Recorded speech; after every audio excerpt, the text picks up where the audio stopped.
Ош шаарынын тазалыгын мындан ары жакшыртуу максатында бир катар долбоор иштеп келүүдө. Анын катарында Европа өнүктүрүү банкынын каржылоосу менен 12 техника 575 000 еврого алынып келинди. Долбоордун экинчи этабы ишке ашып калса, 12 техника жана таштанды таласын кайра иштетүү заводу планда бар.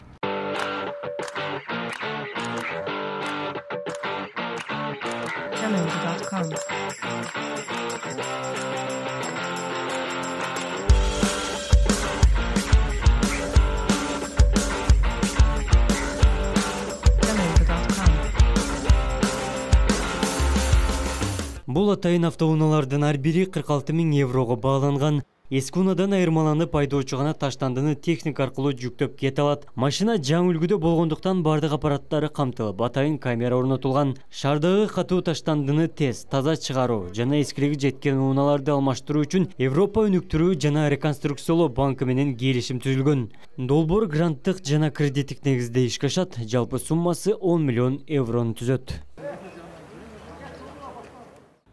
Европа өнүктүрүү жана реконструкциялоо банк тарабынан проект жазылып, ушул техникаларды катуу таштандыларды ташып чыгуу боюнча атайын техникаларды алабыз деп ушуну проект жазганбыз. Бүгүн мына биринчи этабында жалпы 1 миллион 900 000 евро каралган. Ушул 12 техника атайын 545 000 евро ушул тендердик баасы утуп, мына 12 техника келди. Бүгүн мына 11 техниканы тапшырып атабыз. Жолдо буюрса дагы бир техника келет. Жалпы 12 техника ушул проекттин алкагында алынат да.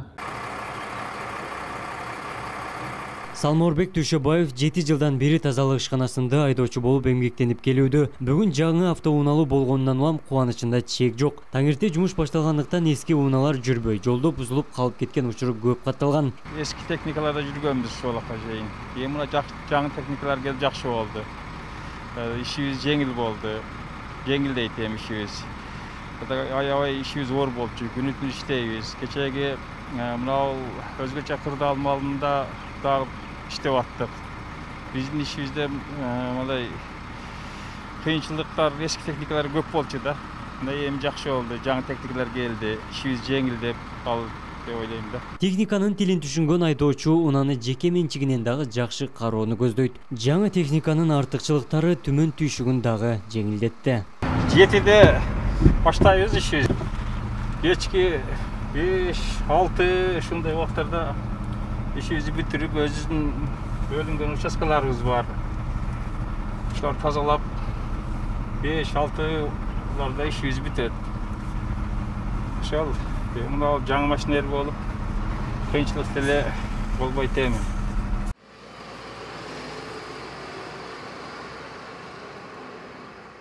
Өткөн жылы жергиликтүү казынанын эсебинен 30 миллион сомго 14 жаңы техника алынган. Бул убакытка чейин эскилиги жеткен таштанды таштоочу контейнерлер да жаңыланып, жалпы 150-гө жакын атайын көлөмдүү урналар коюлган. Долбоордун экинчи этабында жергиликтүү бюджеттен 13 миллион сомго 4 мезгилге багытталган атайын техникаларга тендер өткөрүлгөн. Жакынкы айлар шаарга келе турганын шаар мэри белгиледи. Көп жылдар бою чечилбей келе жаткан таштанды таштоочу талаанын маселеси каралып, эки тараптуу келишимдер түзүлгөн. Кырдаал турукташса, эл аралык эксперттер жер кыртышын аныктап, санитардык полигонду куруу баштала турганын мэр билдирди. Таштанды таштоочу жайдагы мына проблема болуп жүргөн. Биз да ушул проекттин алкагында ушул сортировочный завод деп коет, мусорлорду ылгап чыгарат. Ошондой заводду дагы курганын астында турабыз. Буга чейин жери такталбай бүтпөй турган экен. Биз азыр ошол бүгүнкү күндө ташталып аткан таштанды ташташуу жайдын жанынан 30 гектардан ашыгыраак жерди таап уже биз мэрия жасай турган иштер жасап берди. Ош тазалык ишканасында 300дөн ашуун кызматкер эмгектенет. Алардын майнасын көтөрүү жакынкы жылдары ишке ашары белгиленген. Техникалык базасы 10 жылдан бери жаңыртылган эмес. 1 жылдын аралыгында 26 техникалуу болгон. Андан сырткары Ош тазалык ишканасы буга чейин техникалык аябай муктаж болгон. 10 жыл аралыгында мындай крупный партияда техникалар, акыркы техникалар 2009-жылы келген. Ошонун эсебинен анын арасында бир 2 техника келген. эми алар дагы ошол эскилиги мына 4 жылдын аралыгында эскилиги жетип, алар да жараксызга чыгып калган техникалар. Ишкананын техникалары толугу менен жаңыланат. Буга чейин тазалык ишканасында атайын техникалардын саны жетишсиз болгон болсо, мындан ары шаар көркүнө келип, тазалыгы дыккат көзөмөлдөнөт. Ал үчүн бардык шарт каралууда. Бирок шаардыктарда тиешелүү төлөмдөрдү убагында төлөп, каланын тазалыгына кайдыгер мамиле кылбаш керек. Абдумалик Базарбаев, Элиман Акбаев, Ош ТВ, жаңылыктар.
Söz Oş şаарынын мэри Талайбек Насырбекович Сарыбашевга берилет.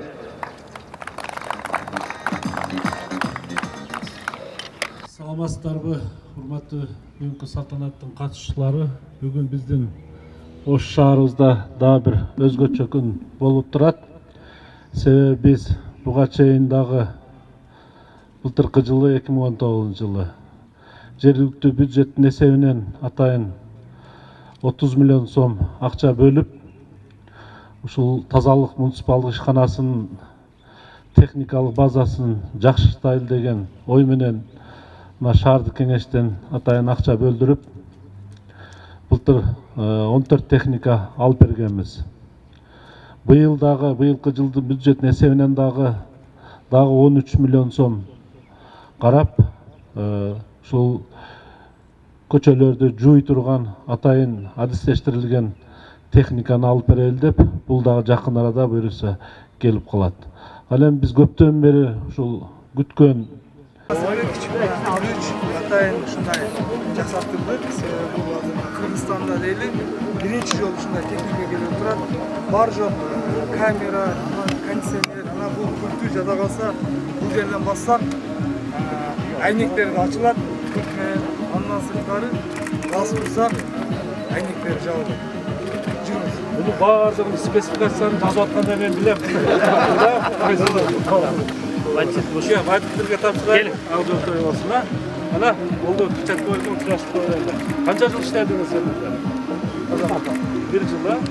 Буга чейин кандай техника эле бар?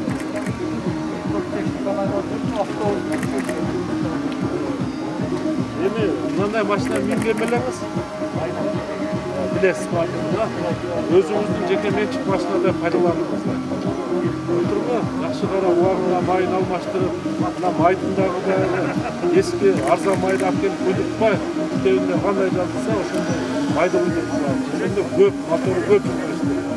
Тургу, анан убагында мына табакисалар деп коет. Место тоа деп ошолордун баардыгын таап, смазка кылып тургула, себеби сууда жүрөсүңөр, эледе жүрөсүңөр. Убагында смазка кылып тургу, алдын коймай катылып өзүңүз айдап, өзүңүз жууп убагында. Мына өзүңүзгө именной бөлүнүп берилип атабы ушул машина. Өзүңүз жеке менчик машинаңыздай караңыз, андан да жакшы. Тургу, ак жакта болсун, элге жакшы кызмат кылыңыз. Убагында майын алмаштырып. Атыңыз кем? Кем? Кадыр ака, канча жыл иштедиңиз? Тазалык ишканасында. Буга чейин кандай машина айдагансыз? Мындай машина, жаңы машина 1 миллион.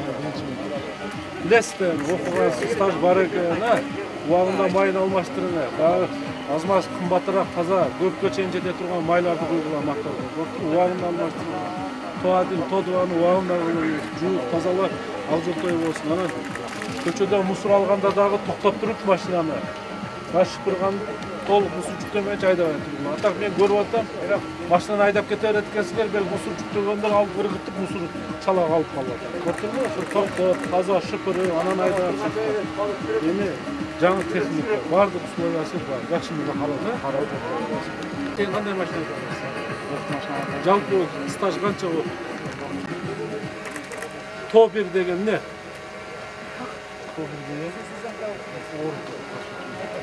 То-2 кандай? То-2.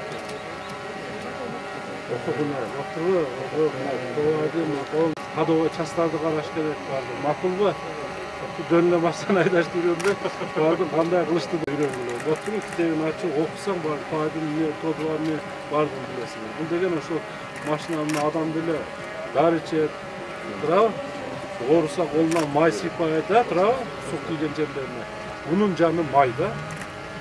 Şunun için ubagында sapatlı maylарды кылыш керек.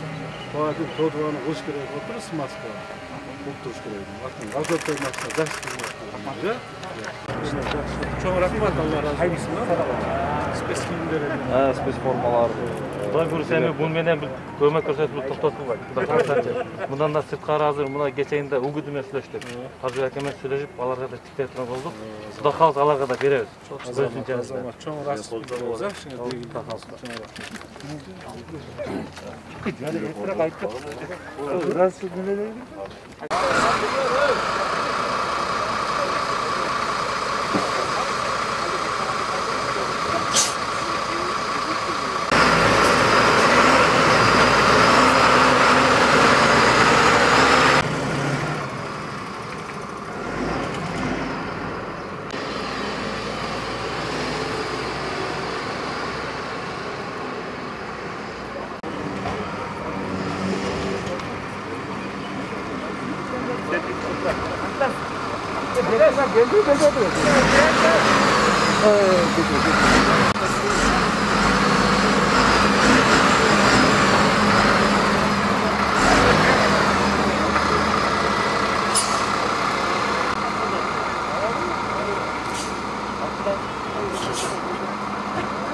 Бардык условиясы бар, кондиционери бар, магнитофону, içindeki бүт компьютерлер, сырттары бардığında көзөмөлдөй турган камералары, монитор бардык içindeki. Нең негизгиси мына көрүп атасыңар, бүт шарты бар, ыңгайлуу машина да.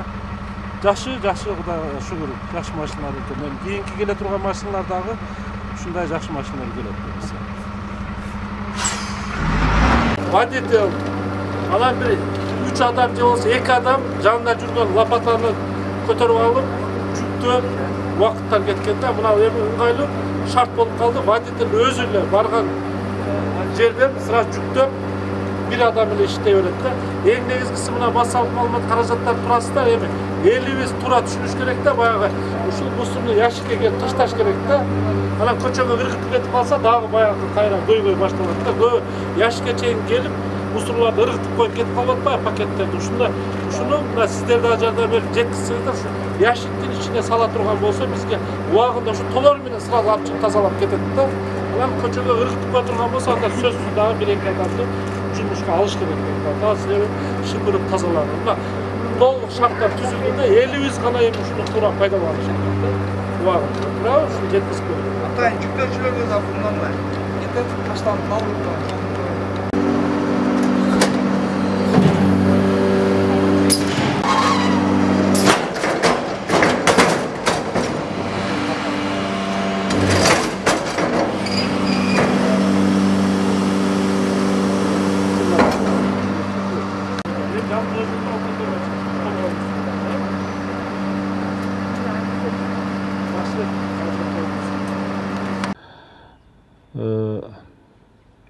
Европа өнүктүрүү жана реконструкциялоо банк тарабынан проект жазылып, ушул техникаларды катуу таштандыларды ташып чыгуу боюнча атайын техникаларды алабыз деп мына ушуну проект жазганбыз.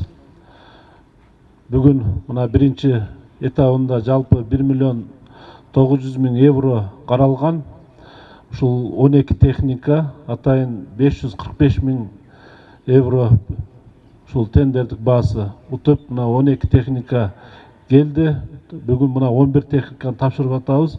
Жолдо буюрса дагы bir техника келет. Жалпы 12 техника ушул проекттин алкагында алынат да. Кийинки этабы дагы 1 миллион 400 миң еврого кийинки этаптары жазылып атат. Даярдалган. Ал дагы ушу июнь айында Кудай буюрса тендер өткөзүлүп, дагы жаңы заманбап ушул 12 техника келет да. Biz эң негизгиси мына бүгүнкү күндө ушул элдин талабы шаарда тазалык, керектөөчүлөрдүн саны дагы, ушул кызмат көрсөтүүчүлөрдүн саны дагы күнгө мына өсүп атат да. Биз кандай качан ушу шаарды таза кылабыз? Бир гана ушул техникалардын жардамы менен. Качан таза шаарга айланабыз? Бир гана ушул техникалардын жардамы менен Кудай буюрса. Ошон үчүн мен мүмкүнчүлүктөн пайдаланып, дагы бир жолу ушул Европа өнүктүрүү жана реконструкциялоо банкына, Европа инвестициялоо банкына, Евросоюзга ушу бизге көмөк көрсөткөн, ушулардын бардыгына шаардык мэриянын атынан, шаардыктардын атынан чоң ыраазычылык билдиребиз. Ушул техникалар Кудай буюрса көп жыл элге жакшы сапаттуу кызмат кылсын. Шаарыбыз өнүгүп өссүн. Мына шаарыбызга сырттан келген көпчүлүгү мына баасын берип атат. Таза шаар деп.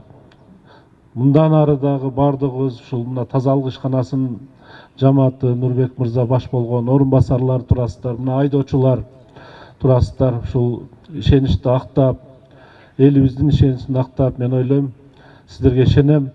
Şu elimiz üçün talıkpay tünügün iştep berесиздер деген ойдомун. Мына биздин шаардык мэриянын болгон аракети ушул шаардыктар үчүн, силер үчүн шарттарды түзүп берүү. Мына Кудай буюрса шарттарды түзүп берип атабыз. Эми бир гана жакшы иштешиңер керек да. Жакшы иштеп беришиңер керек. Иштегенде дагы баягы сапаттуу иштеп беришиңер керек да. Кут болсун ушул техникалар, ак жол той болсун. Көп жыл элге кызмат кылсы, бул жерде көп мына муниципалдык ишкананын жетекчилери турасыздар.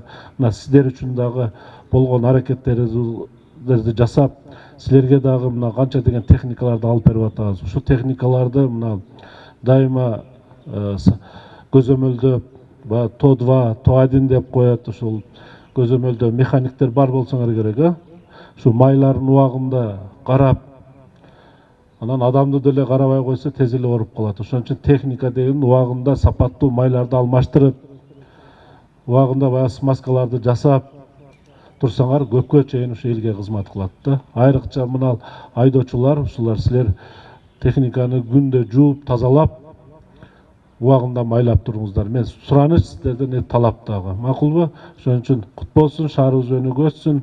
Дайыма ушундай шаарыбызда жакшы күндөр болсун. Кийинки техникалардагы ушу проектлерибиз тез келип элге кызмат кылсын. Кудай буюрса мына ушул проекттин алкагында таштоочу жайга дагы ушул мусорду кайра иштетүүчү Кудай буюрса заводдагы урунун алдында турабыз. Баягы сортировочный заводду да урунун алдында турабыз. Эми бардыгы мына ушул илдетке каршы кыйла проектибиз аркада калып кетип атат. Мен ойлойм, ушул илдеттен тезирээк кутулсак, ушул проектлердин мындай ишке ашат деген ойдобуз. Кут болсун. Дагы бир жолу машиналар ак жол той болсун. Чоң рахмат кылыңыздар. Чоң рахмат Талайбек Насырбекович. Анда эмесе урматтуу иш чаранын катышуучулары ушул техникалардын ачкычтарын тапшыруу аземине чакырабыз. Келиңиздер.